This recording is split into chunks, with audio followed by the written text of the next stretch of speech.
Welcome to another edition of Around the Table with Stacy Smith. The May primary in Pennsylvania is now less than 2 months away.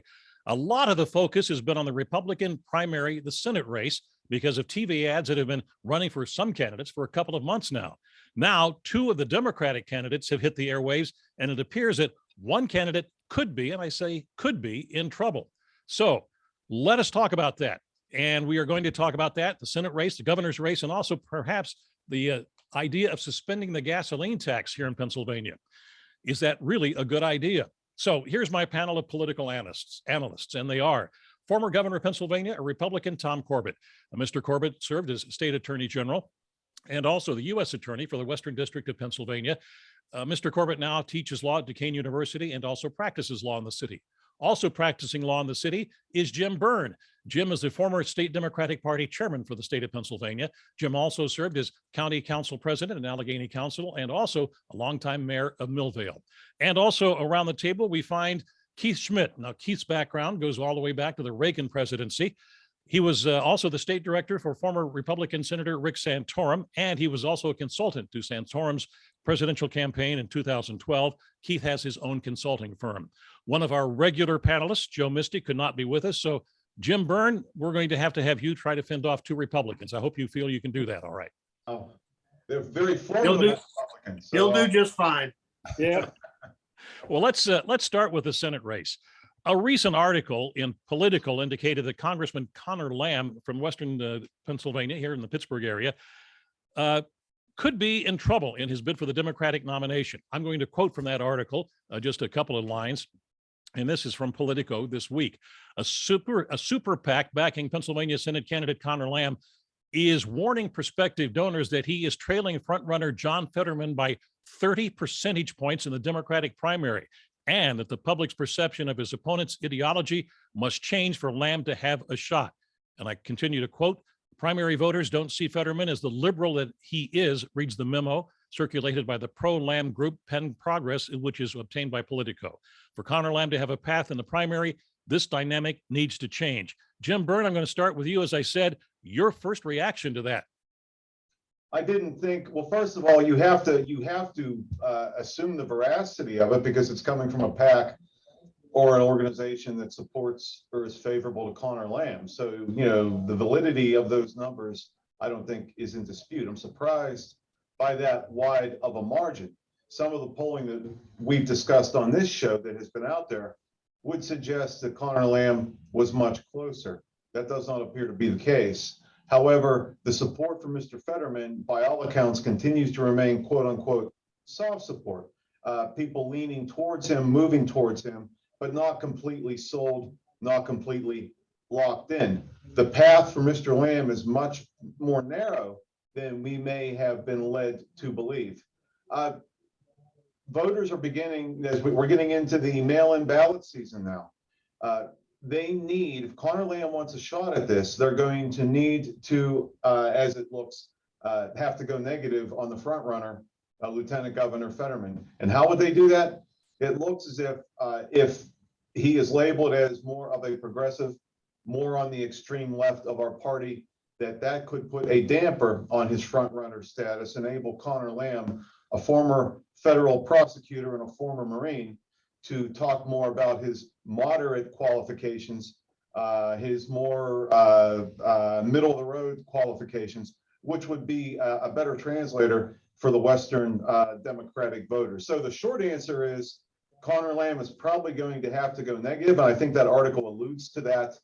So look for the airwaves on the Democratic side for the Senate race to start to become as busy as what we've seen with McCormick and Oz on the Republican side very shortly. All right, Governor, I'm going to bring you in on this one. Are you surprised by that number? And agreed, this was a poll taken earlier. So it was before the campaign ads for both Fetterman and Lamb started to hit the airwaves. But Governor, your reaction to this about being 30 points behind, or is this just a move by a PAC to try to generate money? Well, it's an unusual move by a PAC to generate money to say that your candidate is so far behind, it's 30 points already. I think that would tend to scare people away rather than attract them at this point. So that's my first point. Second point is that we don't really know what the size of the polling was. Was it 1,000 people Was it geographically dispersed across all of Pennsylvania within the spectrum on the Democratic side? So I don't put a great deal of confidence or trust in any of these early polls, especially if they don't let you know what the size of the poll was. But I'll go back to my first point. I'm very surprised that they tried to raise money by saying how far behind he is already. All right, Keith, you worked with Senator Santorum. You had polls coming in all the time when Senator Santorum was running. Your reaction? Well, I'm crossing all my fingers and my legs that these polls are right. And I'm sure Governor Corbett is going to join me on that, because obviously the Republicans would like to run against the lieutenant governor for Senate in the fall. Connor Lamb, even though he trails by his own report by 30 points, we feel is a much larger threat to us holding this seat in November. What's interesting to me is there was always a path, we thought, that at some point the National Democratic Senatorial Committee would have to step in. But we have to remind ourselves that this is a year that it's a 50-50 Senate. Incumbents for the National Party, for the Democratic Senatorial Committee, are going to be their priority. And if it's anything like what I remember in the years that I was directly involved in these senatorial campaigns, you can count on the party at the federal level, but you have to prove yourself. He cannot raise no money and expect them to be the entire equation. He has to show an uptick in fundraising, and he has to do it quickly for the federal senatorial committee to take a longer look at him. I think it's very fascinating that in that article it talked about trying to push him to the left or describe him as a liberal, because the old adage is in Republican primaries, they're running more to the right. Democratic primaries, to win them, you're running more to the left. What they're not going to have to, they can't describe him as a liberal, because if it's a liberal, I think you actually help it. I think they have to be a radical liberal. He has to talk about being a socialist or a fringe liberal, because just liberal, I think you're going to add to that 30-point lead. All right, Jim, I'm going to bring you back in here because we're talking about going negative. And you said in your earlier comments that it's probably time that Mr. Lamb might have to go negative. I'm quoting from the Politico article again. The document highlights the testing of aggressive negative messaging against Fetterman, who was Pennsylvania's lieutenant governor, including that he is, quote, a dangerous radical who proudly calls himself a socialist, supports far left policies like a $34 trillion government takeover of healthcare, and has spoken at defund the police rallies and wants to release convicted felons back onto our streets. Those are the quotes from the Political article. Will this work in a primary? Because Keith just raised a very good point that who goes to the polls in the primary, usually they're party faithful, and they're not necessarily just, run-of-the-mill Democrats who go to the polls. They might want Fetterman. That's the paradox of this situation. Keith is exactly right. The primaries bring out the edges of the parties, more from the 20-yard line to the goal line, whereas the November elections bring out the 20-yard line to midfield. So things you do or say to get that nomination can and will be used against you by the other side, which you see more moderate voters coming out in the fall. I don't know that Connor Lamb will buy into everything in that recommendation, especially some of the references and descriptions that you just shared with the viewers.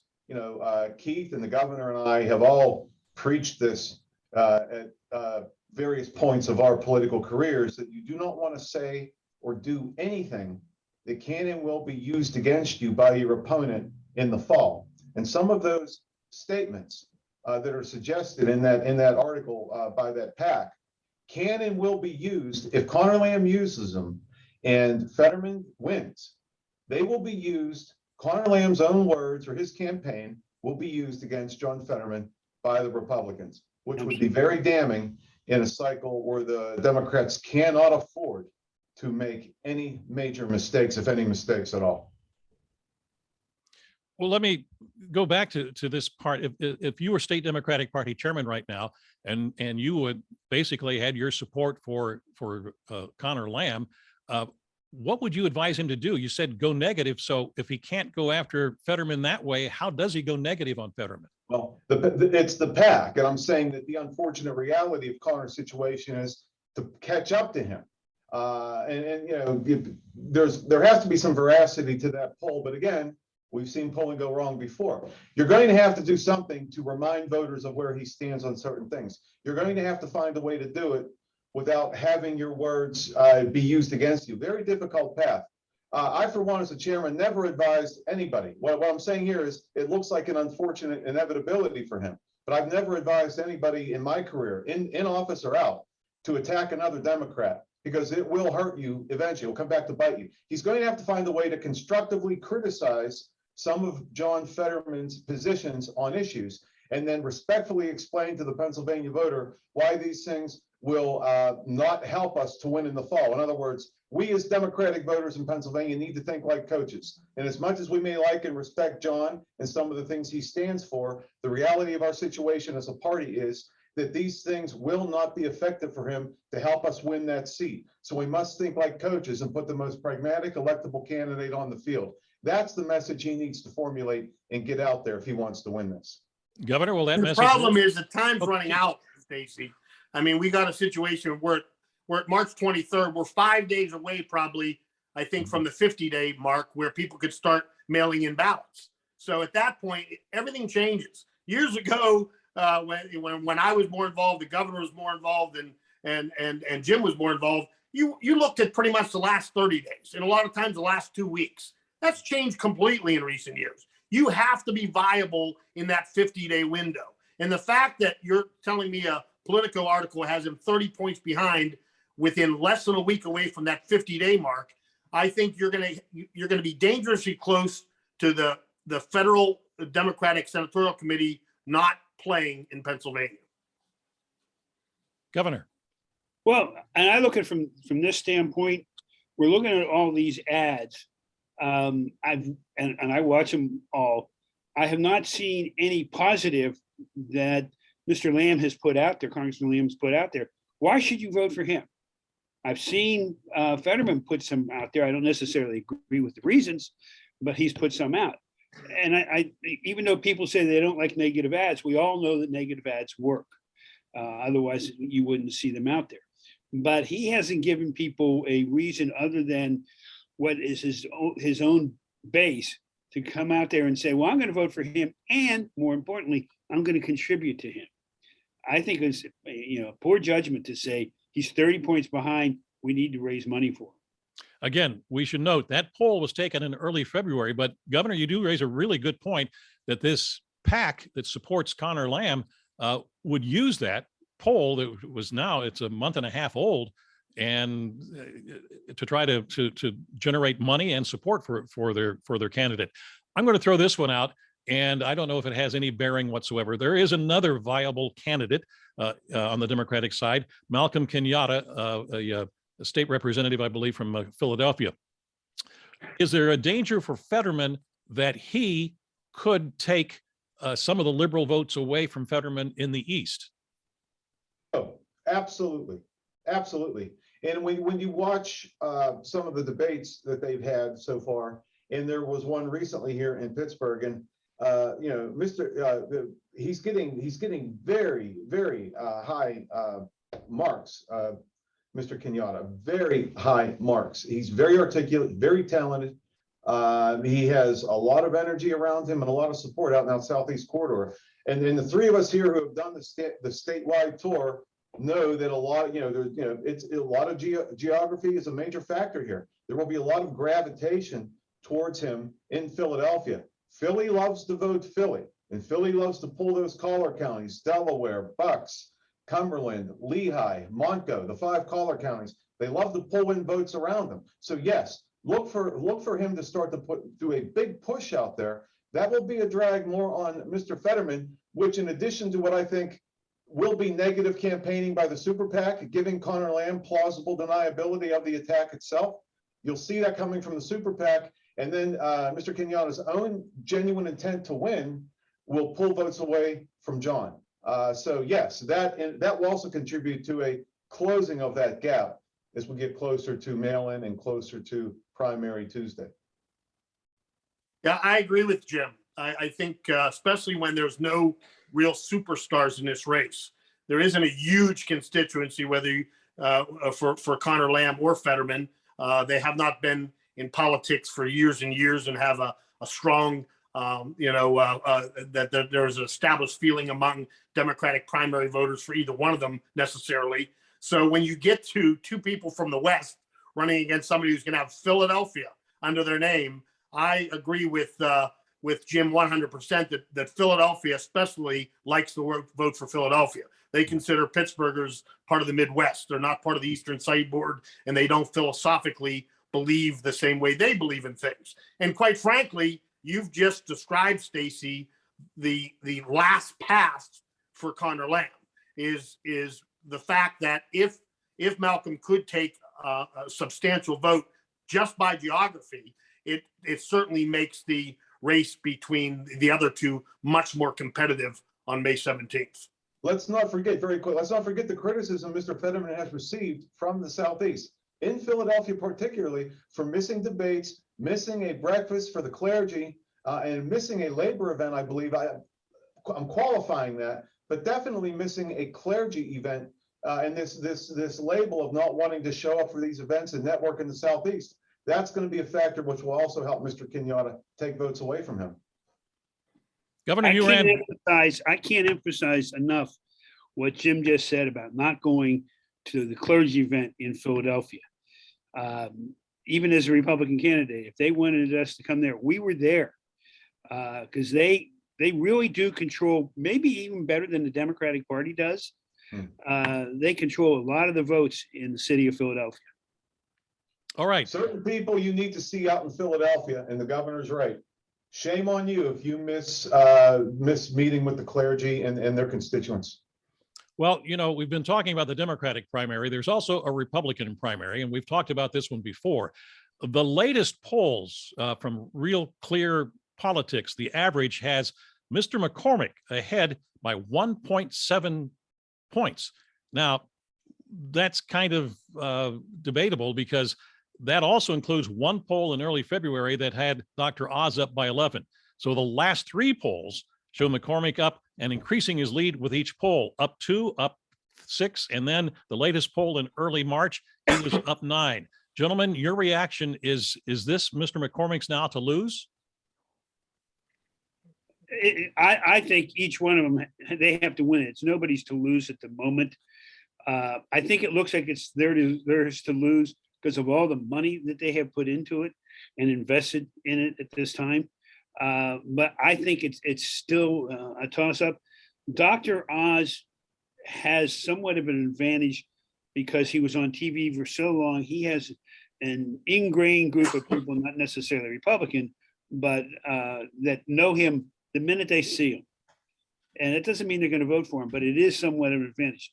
I think they're still learning about Mr. McCormick, and I think his ads are doing pretty well. We're not talking about the other candidates, particularly, what's her name? I just lost her name. Kathy Barnett. No. Carla Sands. Carla Sands. The two women, you would think this would be a perfect time for us as Republicans to be running a woman, but they're not even in the mix at this point. So it's down to these two because of all the money they've spent. As a result, I think you won't see this really shake out until maybe 2-3 weeks from now, and you get a better feel for it. But is that my sense is, Stacy, that there are still six credible candidates from all the tea leaves I've been reading and my discussions with various staff members from the campaigns other than McCormick and Dr. Oz all tell me that all 4 of those campaigns are coming out with television ads this coming week. Why? Because of the 5 days that they're at the point where they couldn't afford to go on early. Now they have to go on and try to stay on through the primary. So you're going to see the first shots across the bow from the other 4 candidates, Kathy Barnett, Carla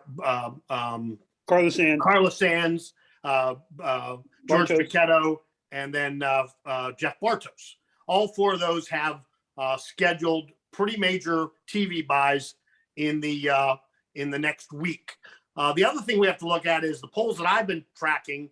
There's over $30 million spent between Dr. Oz and Dave McCormick, and neither one of them have a huge number, even with the leads that McCormick are showing. The highest I've ever seen him is in the three polls that I've been tracking is 21%. I mean, the largest number of voters are still undecided in that Republican primary. And that's hard to put your arms around, that much money has been spent this early and they haven't dramatically moved the numbers. If anything, in the last 3 weeks, there's separate polling on positive, negative. Dr. Oz and McCormick's negatives have gone down 3 consecutive weeks. Excuse me, positives have gone down 3 consecutive weeks, and their negatives have inched up 3 consecutive weeks. And that's because most of that $30+ million has been spent by their super PACs attacking and punching them. So really similar to Mr. Lamb, they have to start getting out a message of what they're for and do a more positive message to equal the negative, or both of them could find themselves in some trouble in the next few weeks. Jim, your perspective from the Democratic side. I like that they're all out there and fighting with each other, and I hope they continue to do so for the next 2 months. I hope they get even more into the mud and professional wrestling method. Keith knows. I mean, come on, keep fighting, guys. Get more aggressive with each other. No, seriously. No. I think my colleagues nailed it. There's really little to no name recognition once you get past the top two. The fact that they're not getting above 20, 21, 22% may speak to the success of the negatives, pushing them down and keeping them from gaining any momentum, making people say, well, I need more time to think about this. This may be a game day decision when they get their ballots in the mail or when they walk to the polls. Then they may finally decide. All right, I'm going to make one observation too. There may be something diverting the general public too. It's called the war in Ukraine. And I think a lot of them really aren't focused on it. And when they're asked in a poll, you're never sure how they're asked, what the question is, how big the sample is. But I would not be surprised if the war in Ukraine has taken some of the attention away of the general public from these races. All right, I want to finish this one on the Senate race on the Republican side. If you're one of those other 4 candidates who, as Keith just indicated, are now going to be putting their ads on television, I've seen a couple of them already. Do you go negative at all, or is this just a time for you to introduce yourself and hope that something about you, your picture on the television, and your name clicks with people? I think you have to introduce yourself. I think and it's got to be whatever they do, it's got to be somewhat novel that it really captures the attention of the Republican voters. Saying like, you've seen all this negative ads going on between the other two. I'm the alternative, and here's why, and come out with a positive message. Yes. Creative, very creative. Getting in a Jeep and driving around during a polar vortex, that's already been done, but something of that nature. I mean, remember that they were all back in the day at single digit. Then that innovative, unorthodox commercial came out, and all of a sudden there was a front runner for governor in Pennsylvania on the Democratic side. Something like that in this situation, while they're slugging it out and keeping their numbers down, would give someone a path, right message, a little creativity and innovation, and that's a distinct possibility. Yeah, the word I'm getting is they're going to start positive, but I know at least 2 of the 4 of them are going to follow up the positive with some aggressive, some aggression towards McCormick and Oz on their residency, and pointing out the fact that these 2 people are using Pennsylvania to run for the Senate, but they have no long-term affinity or connection with the Commonwealth. So I do think you're going to see a first positive a foray in the next week, but at least 2 campaigns I know for sure already have ads in a can going after Oz and McCormick on residency. So we should expect to see that. Let's move on quickly, if we can, to the governor's race. The Democrats obviously have one candidate. He's running and putting a lot of ads out already, and that would be the State Attorney General, Josh Shapiro. So on the Republican side, it is competitive. The latest Real Clear Politics average polls show that Mr. Barletta at 19%, Mastriano 18%, White 14%, McSwain 11%, and Corman at 6%. A very tight race as it stands right now. Again, we still have 2 months to go. Mr. White, by the way, was not even polled in the polling in February. Now he's at 14%. Give me your take, all of you, on where things stand for the Republicans in the governor's race. It's interesting. It's a number of different candidates. It's going to be interesting to see their fundraising ability and their ability to maintain themselves on TV. Because as my colleagues understand, once you put yourself on TV, you've got to stay on TV. You can't drop off because then it appears that you're out of the picture. And I think you're going to see this narrow, frankly, again, in about 2 or 3 weeks, down to about 3 or 4 candidates. Keep in mind, there are still, I think, 10 candidates that are going on the ballot, and they're going to spread some of that, some of the vote out. So it may not, what's the winning percentage? Keith, what, 25? You get 25%, you're probably the winner. Yeah, there's 7 competitive, so 25 would probably be a winner. Yeah. It's interesting that when you say Lou, listen, Lou's a friend of mine. I've helped Lou in the past. He's the only one of these candidates that have actually once ran statewide in the past. So he has somewhat of established constituency, but he got his clock cleaned by the senior senator by a large margin the last time he ran for United States Senate. And I would suggest that the 19% that he's leading by is his top. I don't think there's a way for him to get above 19. So until the others define themselves, I think he's at a high watermark for Lou, and I don't think Lou will eventually be able to win this race. What's interesting on these 7 candidates is for the fits that the Republicans are having are similar to the Democrats. The Democrats in the senatorial race are all concerned about Fetterman getting the nod, being too liberal, and being easy pickings for the fall. Republicans, I can tell you, are losing their minds over the relative success that Senator Doug Mastriano has had recently, and among conservatives. And all the Republican mainstream and moderate to conservative, regular conservatives believe that he's much too far to the right to win a general election. But he has been inching up in the polls in recent weeks, and now there's a real fear that he's going to be a front runner in the next couple of weeks. Keith, I'm going to return the favor you gave me a little while back, and I 100% agree with that. That's who we would love to see, and by all accounts, it looks like he's moving in that direction. The best unifier for the Democratic Party in the last 10 years or more was Donald J. Trump, and Mr. Mastriano's affiliation with the former president would be the perfect galvanizing candidate to get everybody to coalesce in our party and behind our banner to make sure that he would not get elected or he'd be nominated. So I certainly and understandably appreciate the GOP's consternation and concern about the direction that he's heading. We hope it continues, quite frankly. Sure you do. Yeah, that's interesting because we're talking about Fetterman uniting the Republicans in the fall on the Senate side. Now you're talking about Mastriano uniting the Democrats on the governor's side. In a way, that might be a good thing. 100%. In a way, that might be a good thing. Let's go mano a mano. Let's settle this. Yeah, but unfortunately you've got one for Senate, one for governor, so they won't be taking on each other, but the parties necessarily will.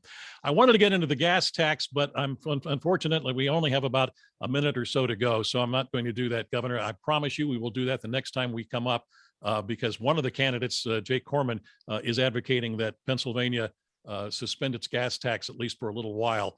And the governor, I know, has some thoughts as to why that is not such a good idea. But unfortunately, you're going to have to wait until the next time we get together for the governor to explain why that's not such a good idea. Well, let me just add, though, because I didn't say it wasn't such a good idea. It's one that's going to be interesting to talk about, but there are so many different permeations when you come to the gas tax. It's hard to campaign on other than just saying, I'm going to cut the gas tax or I'm going to suspend the gas tax, because the gas tax is what builds our roads and bridges. Infrastructure. Yeah. Yes. And in Pennsylvania, 600 million of the gas tax actually goes to run the Pennsylvania State Police. There's no paradox right there. Well, there we go. That's a great tease for the next time we get together. Gentlemen, I want to thank you for joining us once again. I'm sorry that Joe Mystic wasn't here to give his thoughts on all of this, but I thought it was a good discussion. And I also want to thank you for watching, and I hope that you join us again for the next edition of Around the Table with Stacy Smith. Thanks.